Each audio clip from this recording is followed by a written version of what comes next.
And I know that Anne is particularly happy to have an unforgettable, she tells me, Knox professor here to share his story about the call of the blues that a young man hears in a unique Midwestern setting. So please welcome Robert Hellenga, who's also going to be performing Mr. Jelly Roll Baker. Robert.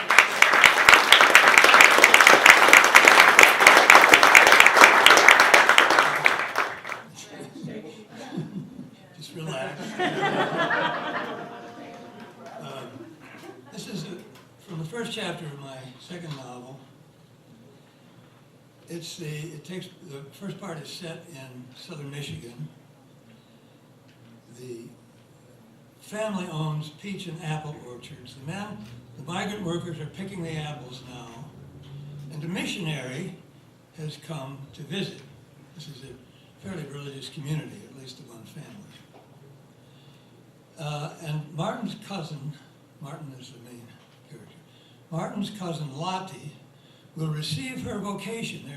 She's waiting to get her calling, Woko Wokare, to call. She's taken Martin's mother's Latin class too. So.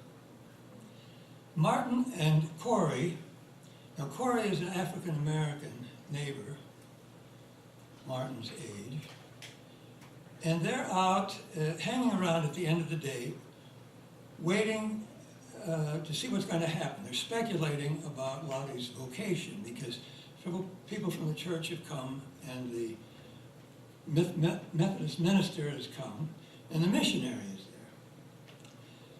So they're all waiting for something to happen, and they talk about what is it like to receive your vocation, your calling. It'd be like getting a telephone call. How would you know when you get this call? So the people from the church and the minister and the missionary are all inside, and Martin and Corey are hanging around outside. And you can hear the music coming from the camp where the pickers stay. And Martin says, "Do you want to listen to the music?" Corey says, "I don't want to get a whipping if that's what you're asking, because that's what'll happen if Mama finds out." The picking camp was strictly off limits, doubly off limits at night. It was like the one room in the castle we weren't supposed to enter, or the magic gift we weren't supposed to open, no matter what, or the one tree in the garden we weren't supposed to eat from. The town is called Appleton, Michigan. Just for a few minutes, I said, "She won't find out." We followed the path that Corey's father had cleared. Corey's father is the foreman at the orchard, with a brush cutter through the jungle, the old woodlot that separated the houses along Appleton Road from the peach and apple orchards that my dad and Uncle Pete and my grandfather had planted back in the 20s. This was the Michigan Fruit Belt, and Berrien County was one of the 6 richest agricultural counties in the United States. At least that's what everyone said.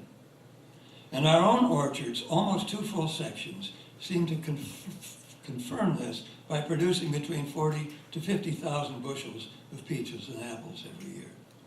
Corey's dad, Cap, was kind of a foreman.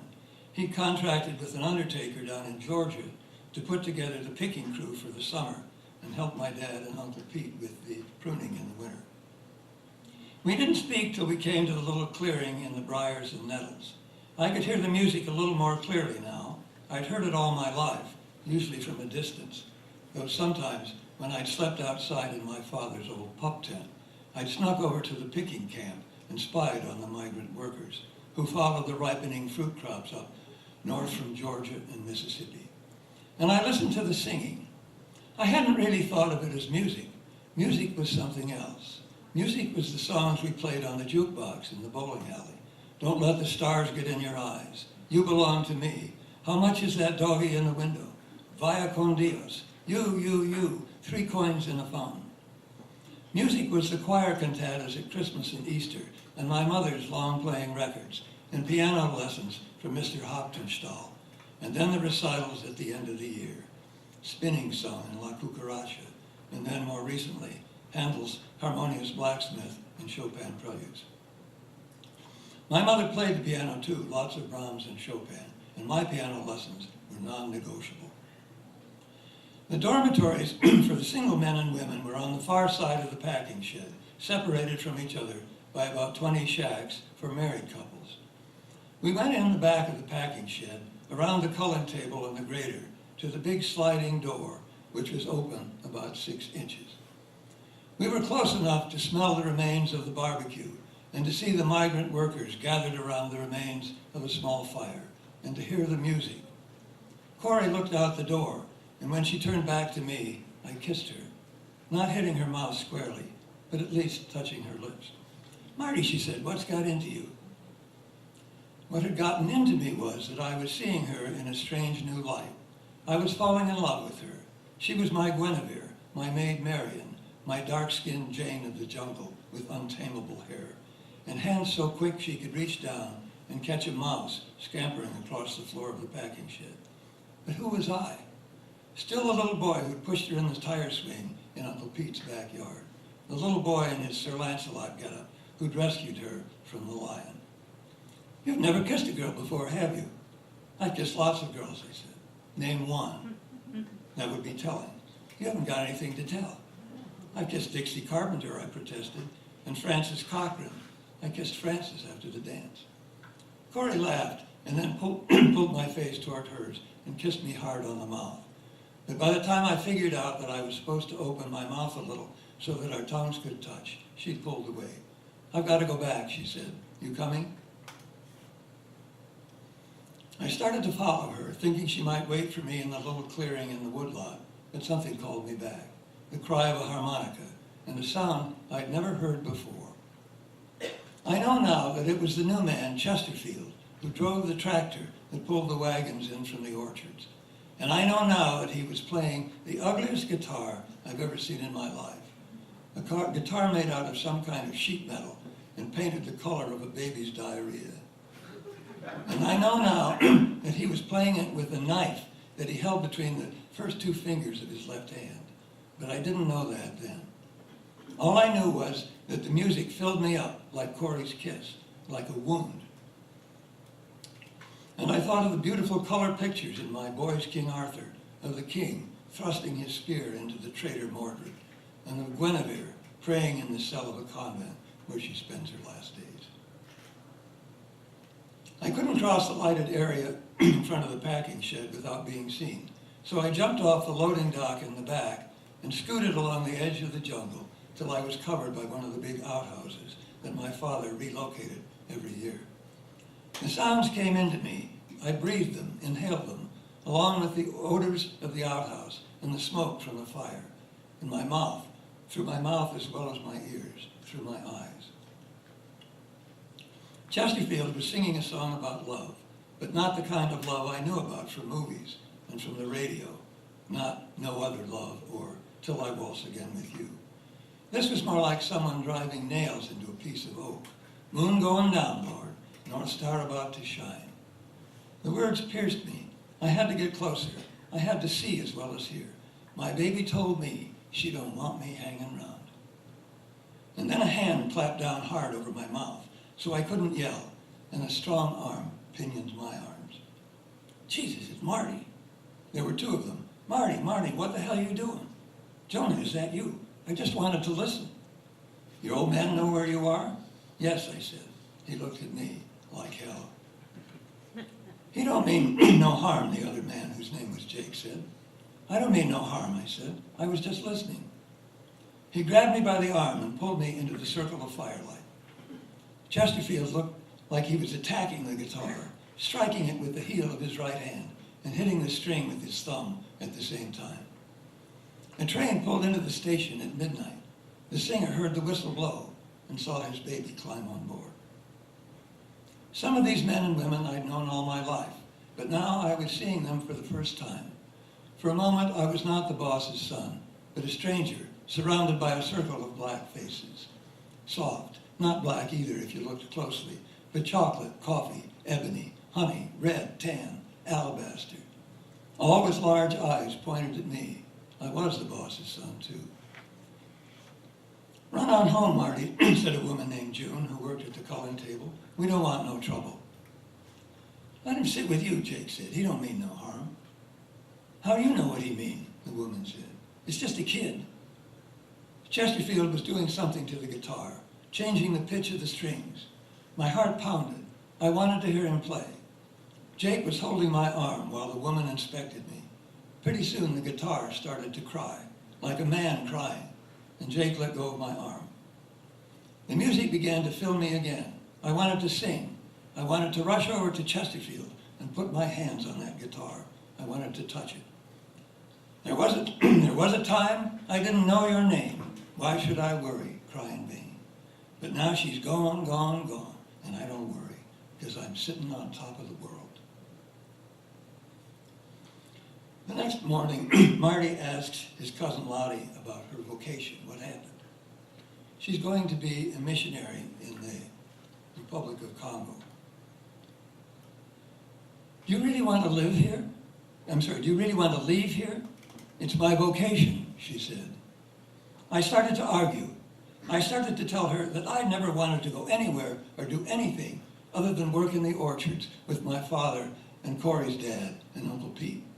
But something stopped me, a sudden thought. I think I've found my vocation too, I said. For I too had heard something calling me from afar. Woko wokare, something that would take me away to maybe even farther than Africa.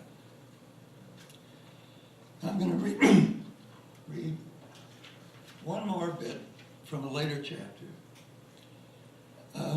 When Corey gets pregnant with Martin's child, Martin's parents pay her family to move away and disappear. And this is a real blow to Martin, because he suddenly understood the kind of subtle racism that was in the community. And when he and Corey painted the water tower, the senior class prank, and Corey was the only one who had the nerve to do it, so Martin had to do it. But Corey paints, fuck this town up there. And Martin can't understand this, because for him, this is the Garden of Eden. But his eyes are opened a little bit. This is not the Garden of Eden for her. He doesn't see her again till years later. Her family's disappeared. Let's say years later, he does track her down in Madison, Wisconsin. And he's become a traveling blues player by this time. His mother had her heart set on him going to the University of Chicago, but after this disaster where they'd split them up, he didn't want any part of that. So he gets a job working on the railway post office, running back and forth between Chicago and Detroit, where he can hear blues on both ends.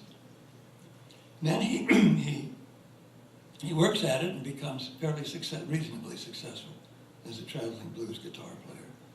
And he's playing in the Union at the University of Wisconsin in Madison.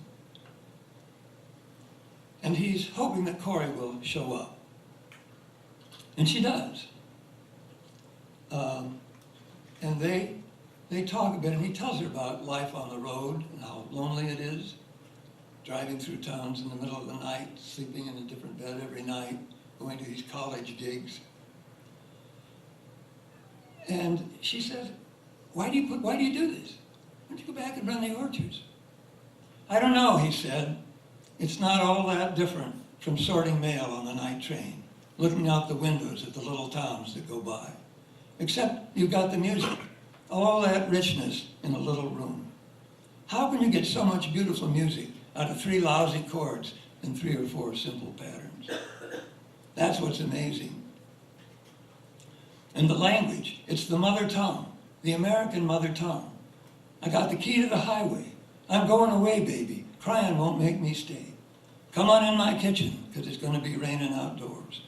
Now she's gone, gone, gone, and I don't worry, because I'm sitting on top of the world. I got me 3 women. They live on the same old road. You know, I'll rise from my grave for some of your jelly, if I get lucky and find my train fare home. Standing in the station, my suitcase in my hand, I told you you could go, and don't come back here no more. I'm going back home, wear out 99 pair of shoes. Now it is a needin' time. Ain't had no lovin' since you've been gone. I went to the crossroads, fell down on my knees. I went down to the depot, that evening train done gone. I'm a stranger here, just blowed in your town. I'm a big fat mama, got the meat shaking on my bones.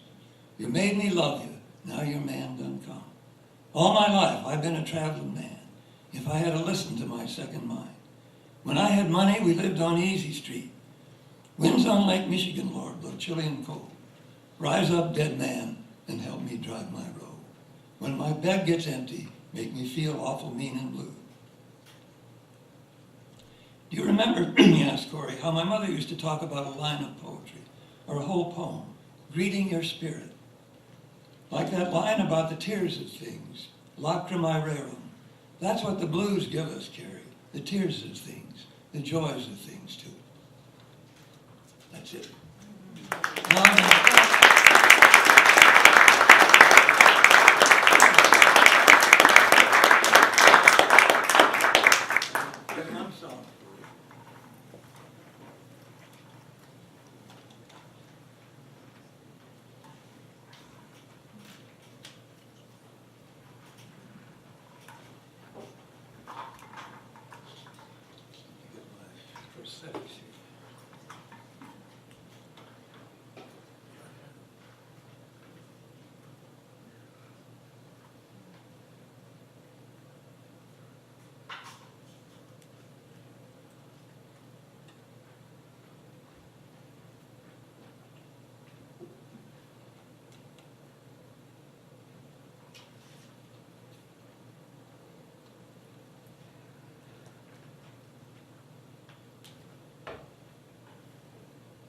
Try not to fall.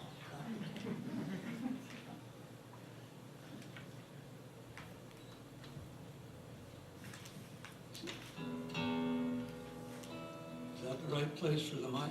Oh.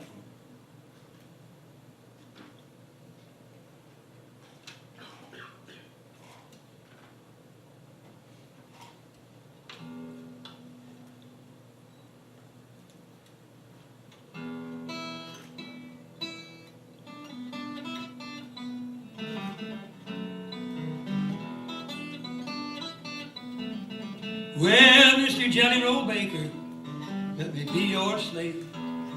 When people blows his trumpet, you know I'll rise from my grave for some of your jelly, some of your sweet jelly roll. You know it's doing me good, way down deep in my soul.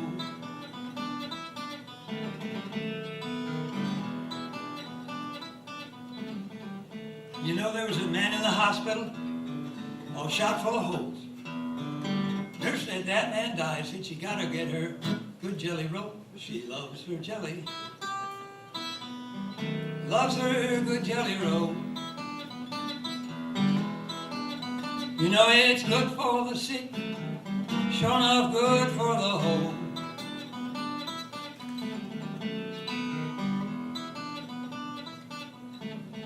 Now look here, I was sent up for murder, you know. Murder in the first degree. Judge's wife cried out and said, you gotta let old Bob go free, 'cause he's a jelly roll baby. Big Jesse, best jelly roll in this here town. Why, he's the only man around. Big good jelly roll with his damper down.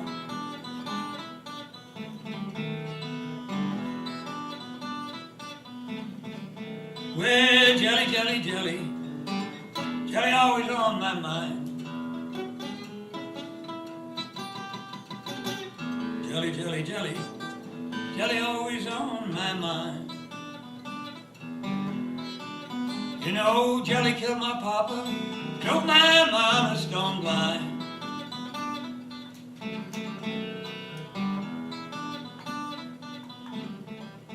You know, I'm talking about jelly. Talking about your good jelly roll.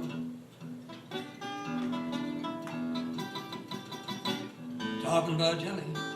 Talking about your good jelly roll. You know it's doing me good, way down deep in my soul. I'll sing the last verse in Italian. It was big hit in Italy. Signor Pasticceri, lasciami essere la tua schiava. Quando Gabriel suona la tromba, tu sai che mi alzerò dalla tomba per qualche dolce. La tua dolce marmellata. Tu sai che mi fa star bene, penetra profonda nelle anima.